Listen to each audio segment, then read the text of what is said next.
สบายดี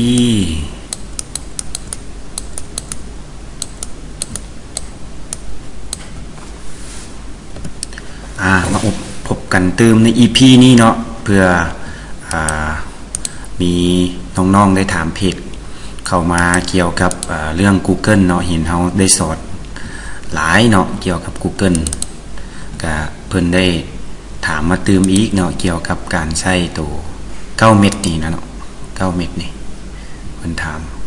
แต่ว่าคือเห็นลายแท้มีมักหลายอันพุ่นนะตัวนี้อาจารย์ช่วยบอกตืมได้บ่สิแต่ละอันเดี๋ยวอาจารย์จะบอกไปตัวที่สำคัญซะเนาะเพราะว่าถามอันเว้าวัตถุอันนี้ก็คงสิคือสิบ่พอเนาะมันอาจจะหลายอันบางอันอาจจะบ่เกี่ยวกับเฮาเลยเนาะแต่ว่าเอาเป็นตัวอันค่อยๆไปเทละอันเทละ EP ไปเนาะแต่ก็จะคอยบอกไป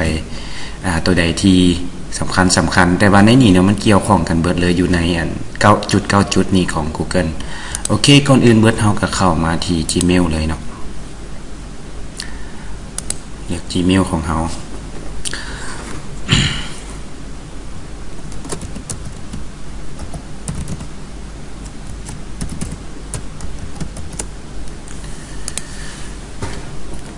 สำคัญอีเมลของเฮานี่มันให้ผูกกับโทรศัพท์เนาะตัวนี้มันจะเป็นการดี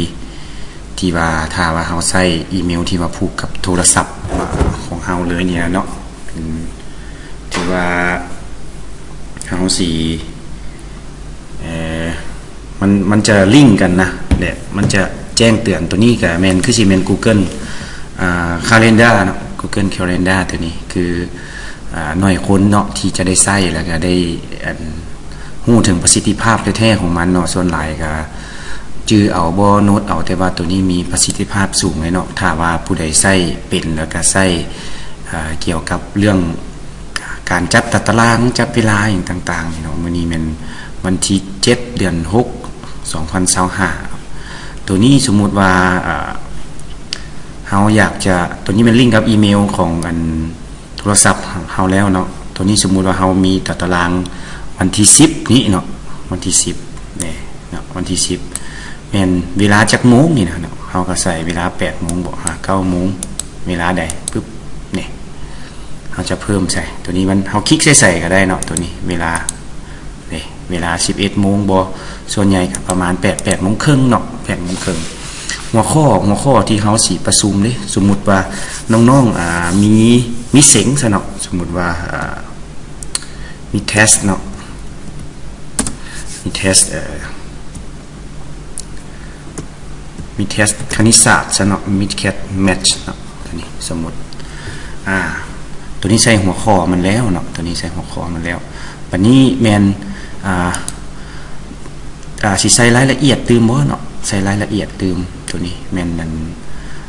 อาจารย์บ่หรือว่าตัวใดก็ตามเนาะตัวนี้เป็นอีเวนต์ของมันตัวนี้แม่นเฮาสิส่งให้หมู่ตื่มบ่เนาะส่งให้หมู่ตื่มบ่เพื่อให้หมู่แจ้งเตือนสมมุติอาจารย์มีอีเมล2 อัน 3 อันเนาะอาจารย์ก็สิใส่อีเมลตัวนี้ให้มันแจ้งเตือนนำตัวมิถุนาโมฟา3010ตัวนี้เพื่อให้ลิงก์ไปหาเตือนหมู่นำเนาะตัวนี้และเฮาก็กดโอเคปึ๊บนี่บัดนี้มีตติ้งนี่สิเป็นมีตติ้งแบบใดเนาะแบบออนไลน์บ่หรือว่าแบบออฟไลน์เนาะตัวนี้ก็สามารถcopy link ตัวนี้เนาะ copy reference ตัวนี้ไปให้เจ้าได้เลยเนาะหมายถึงว่าเรียนcalendar อันเดียวเนาะก็ไปได้ Google Meeting นำได้เลยสถานที่เด้เนาะสถานที่สมมุติว่าอยู่นู่นเนาะนี่เนาะมสนู่นยูนิเวอร์นู่นลาวซะเนาะโอเคอยู่มสเนาะอยู่มสก็ได้ปึ๊บเฮาสิให้มันเซิร์ชหมู่อีหยังต่างๆเนาะตัวนี้ก็แม่นว่าเฮาสามารถเลือกได้ตัวรายละเอียดของแคสนี้โอเคเฮาสามารถเขียนเพิ่มมันสิ่งต่างๆได้เลยเนาะตัวนี้ว่ารายละเอียดแม่นเฮาสิเว้าเรื่องหยังเนาะเว้าเรื่องการ เป็นภาษาลาวให้เนาะหัวข้อสอบสิ่งเนาะ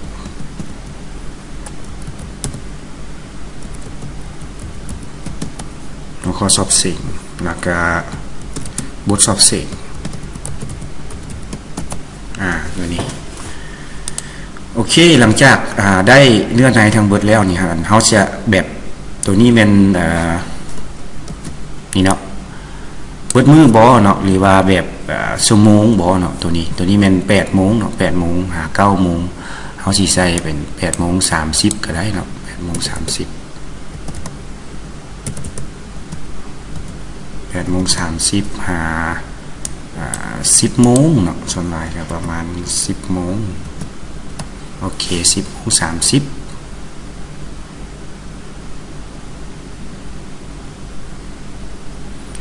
โอเคปึ๊บวันที่เท่านี้เนาะเวลาแล้วก็ตัวนี้does not repeat เนาะหมายถึงว่ามันมีเท่าเดียวสิทุกๆมื้อบ่เนาะถ้าใส่ทุกมื้อมันจะแจ้งเตือนทุกมื้อเลยถ้าว่าเป็นรายอาทิตย์บ่เลือกใส่บัญชีเนาะประจำเดือนเนาะอันนี้เป็นตัวเฉพาะบัญชีนี้เลยเนาะของทุกเดือนตัวที่เขาสามารถเลือกได้เนาะหรือว่าคัสตอมแมนเขาเลือกเอาเองเลยว่าเขาสิเอารูปแบบใดเนาะต่ออาทิตย์บ่อย่างต่างๆตัวนี้มันสามารถใช้ได้เลยโอเคถ้าว่าสำเร็จแล้วเนาะก็มีแต่เขากดเซฟเนาะปึ๊บแล้วก็เส้นให้ทั้งหมู่แล้วก็เขาถ้าว่าเขามาเบิ่งอยู่โทรศัพท์เนาะมาเบิ่งอยู่โทรศัพท์แล้วมันก็จะแจ้งเตือนเขาคือกันเนาะอยู่ใน Google Calendar เนาะตัวนี้เป็นผู้ใดที่ยังบ่เคยใช้ก็อยากให้ลองใช้เบิ่งมันมีความสะดวกหลายเนาะแล้วก็เฮ็ดให้เฮาแจ้งเตือนเฮาทุกอย่างเลยเนาะอาจจะเอาไปนำใช้เรื่องกินยาบ่เนาะเอาไปนำใช้เรื่องนัดหมายที่สำคัญบ่เนาะที่เฮาอาจจะลืมได้ง่ายเนาะตัวนี้เป็นตัวช่วยอันนึงที่ว่าเฮ็ดให้remind เนาะหรือว่าเตือนความจำเฮาได้ดีที่สุดโอเคสำหรับคลิปนี้ก็สั้นๆเนาะง่ายๆแล้วก็เฮ็ดได้ด้วยGoogle Calendar เนาะอยู่ในเม็ด9 เม็ดนี้และสำหรับอื่นๆเนาะที่ว่าเป็นไปได้ก็สิพยายามทยอยลงให้เนาะและคิดว่าคือสิได้ครับความรู้แล้วก็ได้รับสิ่งดีๆในคลิปนี้เนาะ